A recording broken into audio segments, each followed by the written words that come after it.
ಜನ್ಮ ಜೋಡಿ ಅಂತ ಸಿನಿಮಾ ಮಾಡ್ತಿದ್ದಾರೆ, ನೀವು ಮ್ಯೂಸಿಕ್ಕು ಅಂತ. ನನಗೆ ಒಂಥರ ಭಯ ಆಗೋಯ್ತು. ಯಾಕಂದರೆ ಅಣ್ಣಾವ್ರ ಕಂಪ್ನಿಯಲ್ಲಿ Rajan Nagendra, G K Venkatesh, T G Lingappa, Hamsalekha ಸಾರು ಎಲ್ಲ ಮಾಡಿದವರು. ನಾನು ಆವಾಗೆಲ್ಲ ಸಣ್ಣ ಪುಟ್ಟ ಸಿನಿಮಾಗಳು, ನಮ್ಮ ಜಗ್ಗೇಶ್ ಅವ್ರದ್ದು ಸಿನಿಮಾಗಳು ಮಾಡ್ಕೊಂಡಿದ್ದವನು. ಇದು ಏನಪ್ಪ ಶಿವರಾಜ್ ಕುಮಾರ್ದು ಮಾಡ್ಬೇಕಲ್ಲಪ್ಪ, ಹೆಂಗಪ್ಪ ಸಂಗೀತ ಬೇರೆ ಗೊತ್ತಿಲ್ಲ ನನಗೆ, ಹಾಗೆ ಅಂತಂದು ಭಯ ಇತ್ತು. ಚಿಗುರಿದ ಕನಸು, ಮುಹೂರ್ತ ಮತ್ತು ಸಾಂಗ್ ರೆಕಾರ್ಡಿಂಗ್ ಎರಡೂ ಒಟ್ಟಿಗೆ ಮಾಡಿದ್ವಿ ಆಕಾಶ್ ಆಡಿಯೋಲಿ. ಸೊ ಅದಾದಮೇಲೆ ಮತ್ತೆ 10ನೇ ತಾರೀಕು ಡಾಕ್ಟರ್ ರಾಜ ಮನೇಲಿ ಕಂಪೋಸ್ ಮಾಡಿದ್ದೀವಿ. ಭಾವನ ಪತ್ರಿಕೆಯಲ್ಲಿ ಅವರು ಒಂದು ಸಾಲಿನ ಕವಿತೆಯನ್ನು ಬರೀತಾ ಇದ್ರು. ನನಗೆ ಅದು ಒಂಥರ ಕುತೂಹಲ ಅನ್ನಿಸ್ತು. ಹಾಗೆ ಒಬ್ಬ ಕವಿ, ಸಾಹಿತಿ, ಕಥೆಗಾರ ಎಲ್ಲ ಆಗಿದ್ರು ಅವರು. ಉಳಿದಂತೆ ಇದು ತನ್ನದೇ ಆದಂಥ ಒಂದು ಸ್ವತಂತ್ರ ಇದನ್ನು ರಚನೆಯನ್ನು ಇಟ್ಕೊಂಡಿದೆ. ಫೀಲ್ ಮಾಡಿಕೊಂಡೆ ನಾನು. ಎಸ್ ಟಿ ಬರ್ಮನ್ ಅವ್ರದ್ದು ಆ ಥರದ ಹಾಡುಗಳೆಲ್ಲ ಕೇಳಿದ್ದೆ, ಭಾಳಷ್ಟು ಕೇಳಿದ್ರಿಂದ ನನಗೆ ಅದು ಆ ಫೀಲಲ್ಲೇ ಮಾಡಿದೆ. ಆದರೆ ಎಲ್ಲೂ ಕಾಪಿ ಅಲ್ಲ.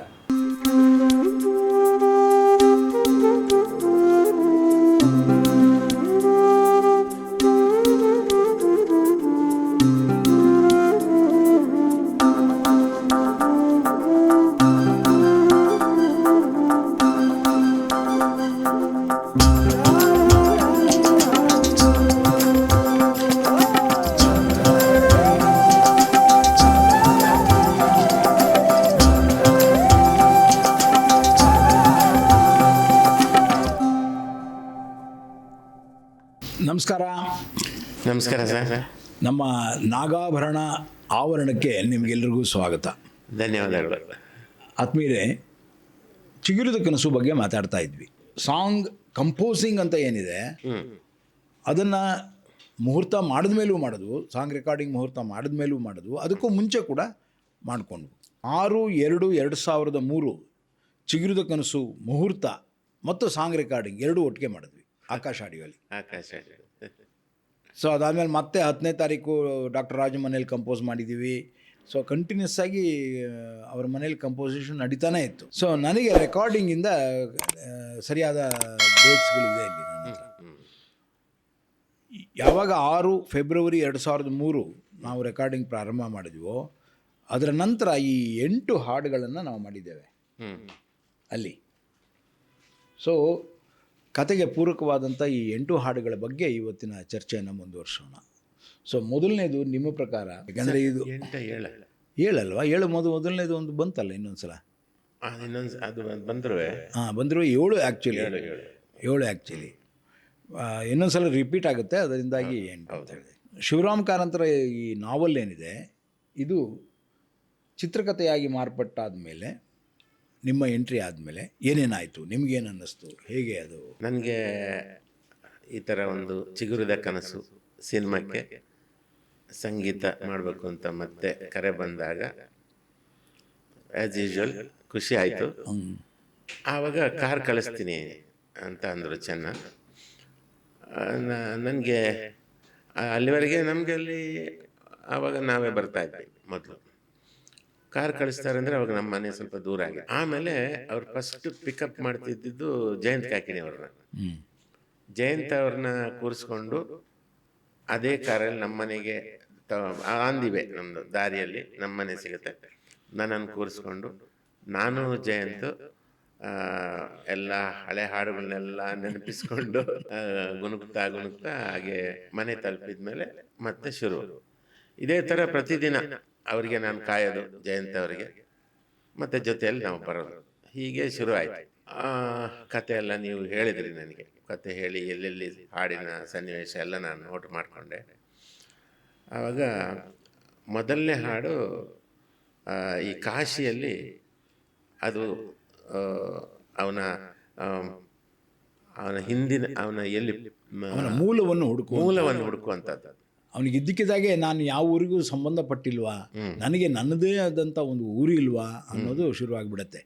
ಯಾಕೆಂದರೆ ಬನಾರಸ್ಸಲ್ಲಿ ಎಲ್ಲ ಹುಡುಗರು ಅವ್ರವ್ರ ಊರಿಗೆ ಹೊರಟು ಬಿಡ್ತಾರೆ. ಇವು ನಾನೆಲ್ಲಿಗೆ ಹೋಗಲಿ, ಮನೆ ಇರೋದು ಡೆಲ್ಲಿಗೆ ಹೋಗ್ತೀನಿ ಅಷ್ಟೇ. ಇವರೆಲ್ಲ ಅವ್ರ ಊರಿಗೆಲ್ಲ ಹೋಗ್ತೀನಿ ಅಂತಿದ್ದಾರೆ, ಇದೇನಿದು, ನನಗೆ ಯಾವುದು ಊರಿಲ್ವಾ ಅಂತ ಅವನಿಗೆ. ಸೊ ಇದರಲ್ಲಿ ಆ ಹುಡುಕಾಟ ಅಲ್ಲಿಂದಲೇ ಪ್ರಾರಂಭ ಅವನಿಗೆ.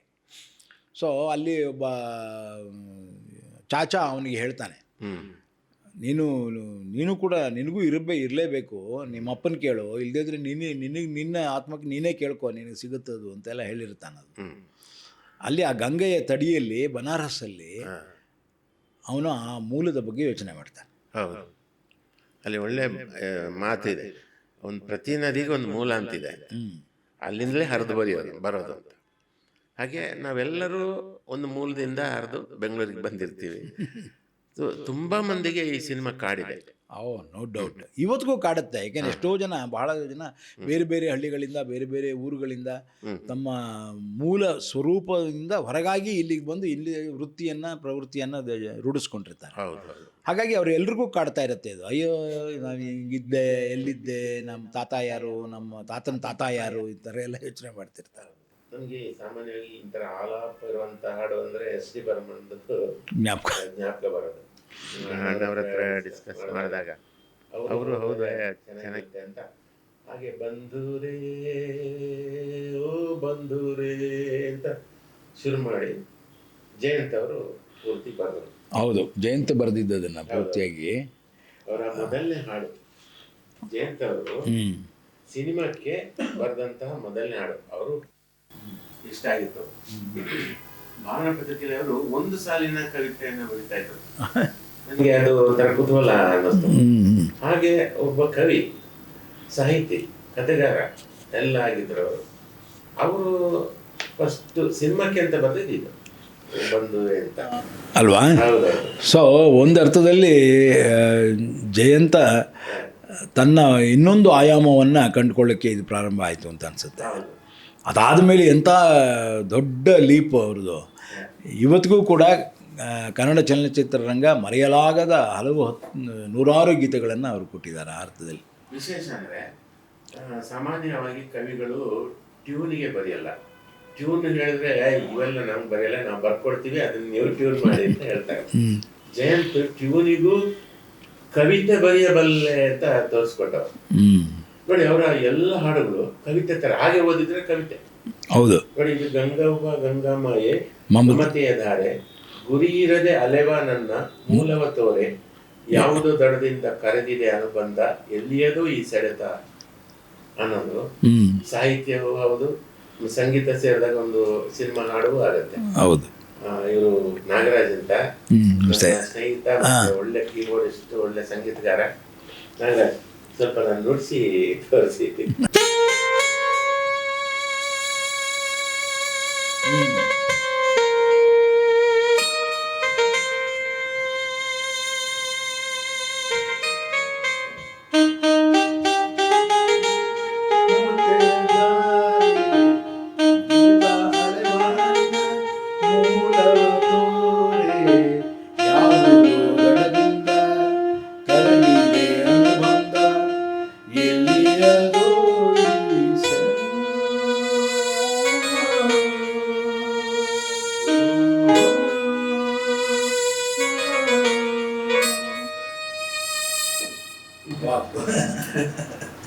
ಅಣ್ಣವರು ಇಷ್ಟು ಕೊಟ್ಟರೆ ಅಷ್ಟು ಮಾಡಿ ಅರಳಿಸ್ತಾರೆ. ಅದನ್ನ ಒಂದು ಸ್ಟ್ರಕ್ಚರ್ ಕೊಟ್ಟರೆ ಸಾಕು, ಅದಕ್ಕೆಲ್ಲ ಸಂಗತಿಗಳೆಲ್ಲ ಹಾಕಿ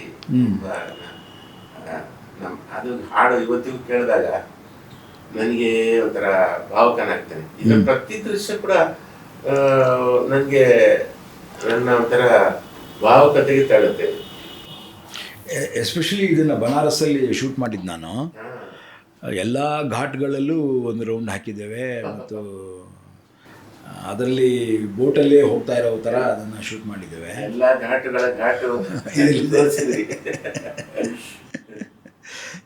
29th ಮಾರ್ಚ್ 2013ರಲ್ಲಿ 29th ಮಾರ್ಚ್ ಇದನ್ನು ಅಲ್ಲಿ ಶೂಟಿಂಗ್ ಮಾಡಿದೆ ನಾನು. ಆಲ್ಮೋಸ್ಟ್ 5 days ನಾನು ಬನಾರಸ್ಸಲ್ಲಿದ್ದೆ. 5 daysಲ್ಲಿ ಬನಾರಸ್ ಯೂನಿವರ್ಸಿಟಿಯ ಸೀನ್ಗಳು, ರೈಲ್ವೆ ಸ್ಟೇಷನ್ನ ಸೀನ್ಗಳು ಮತ್ತು ಈ ಹಾಡು ಇವಿಷ್ಟೂ ಅಲ್ಲಿ ಶೂಟ್ ಮಾಡಬೇಕಾಗಿತ್ತು.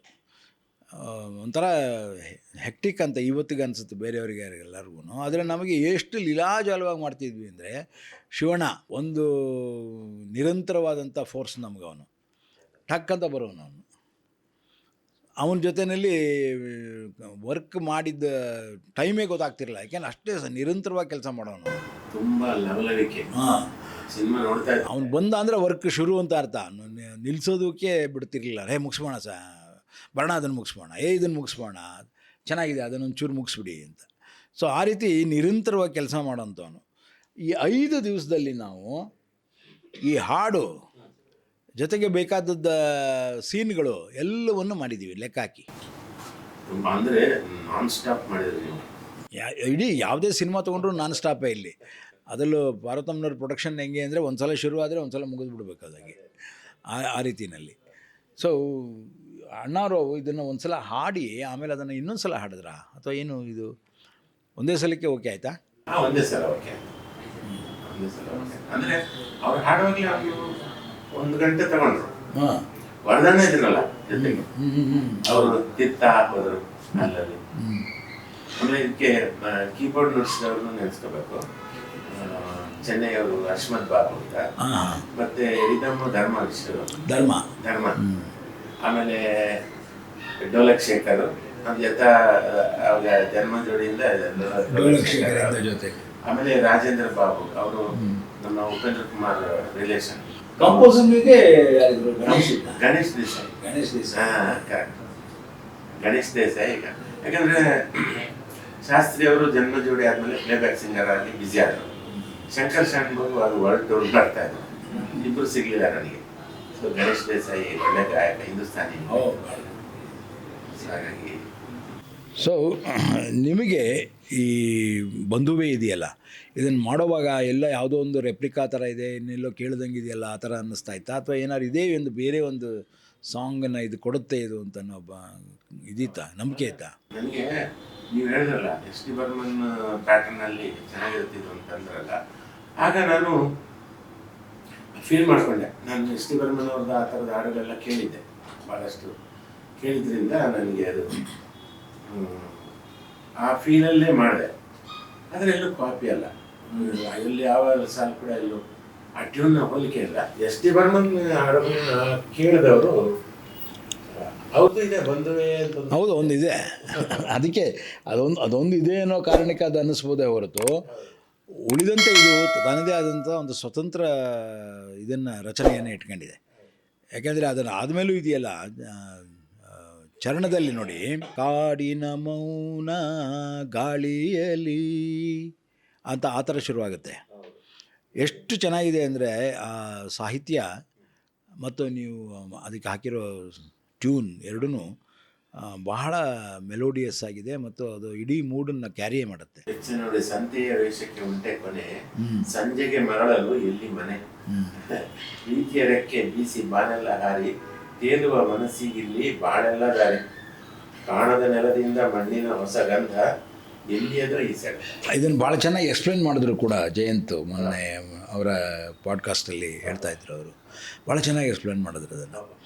ಗಂಗಾ ತೀರದಲ್ಲಿ ಬರ್ಮನ್ ಎಸ್ ಡಿ ಬರ್ಮನ್ ಹಾಡುಗಳು ಅವ್ರದ್ದು ಓ ಬಂಧೂರೇ ಎಲ್ಲ ಇರ್ತಿತ್ತು. ಅವ್ರದ್ದು ಎಸ್ ಡಿ ಬರ್ಮನ್ ಅಂದು ಟಿಪಿಕಲ್ ಹಾಡುಗಳು ಇರ್ತಿದ್ವು. ಆ ಥರದ್ದು ಒಂದು ಹಾಡು ಬೇಕು ಅಂತ ಬಂತು. ಅದಕ್ಕಾಗಿ ನಾನು ಬಂಧುವೆ ಅನ್ನುವಂಥ ಹಾಡನ್ನು ಮಾಡಿದ್ದು. ಅದಕ್ಕೆ ವಿ ಮನೋಹರ್ ಭಾಳ ಸುಂದರವಾದ ಟ್ಯೂನ್ ಕಂಪೋಸ್ ಮಾಡೋದು. ಅದನ್ನು ಡಾಕ್ಟರ್ ರಾಜ್ಕುಮಾರ್ ಹಾಡಿದ್ದು. ಬಹುಶಃ ಅದರ ನಂತರ ಅವ್ರು ಬೇರೆ ಹಾಡು ಹಾಡಿದ್ರೆಲ್ಲೋ ಗೊತ್ತಿಲ್ಲ. ನನ್ನ ಪ್ರಕಾರ ಅವರು ಹಾಡಿದ ಕೊನೆಯ ಹಾಡುಗಳಲ್ಲಿ ಇದು ಒಂದು ಬಹುಶಃ ಕೊನೆಯ, ಐ ಡೋಂಟ್ ನೋ. ನನಗೆ ಭಾಳ ಒಂದು ಫಿಲಾಸಫಿಕಲ್ ಆದಂಥ ಹಾಡು ಇದು. ಅಂದರೆ ಒಂದು